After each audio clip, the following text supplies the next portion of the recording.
January of this year, the Orange Bowl. This is the game where Braxton Miller first hurt his shoulder. He tore the labrum in his right shoulder and later had surgery to fix it.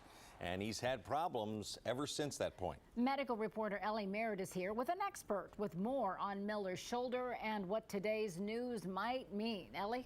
Anybody who's had a shoulder problem knows just how painful this can be. We have Dr. R.J. Nowinski, a shoulder surgeon, and you know these things inside and out. Let's talk about the labrum. What is that area and what happens when you injure it? Sure, Ellie. The shoulder is a very complex joint. It's comprised mainly of a ball and a socket joint inside a shoulder that allows for full motion circumferentially around the body.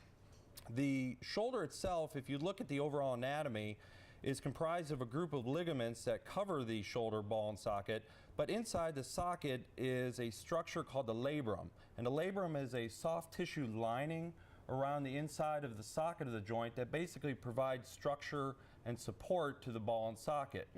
Athletes are very common to injure this structure, especially with throwing type athletes, where their arm gets pushed backward and out.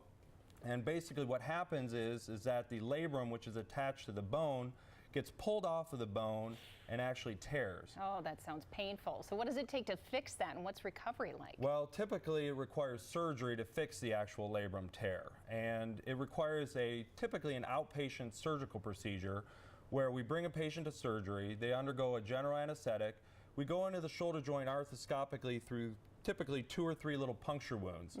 We do an examination of the labrum and we clean up the edges.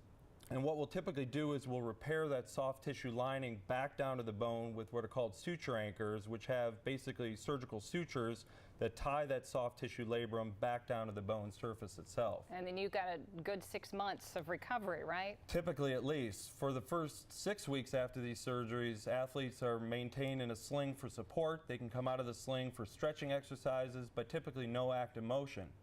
After 6 weeks, they begin gentle therapy program for active motion. But we typically restrict any contact sports for a minimum of 6 months after this type of procedure. All right, we appreciate your insight there. Dr. Nowinski joining us to talk shoulders.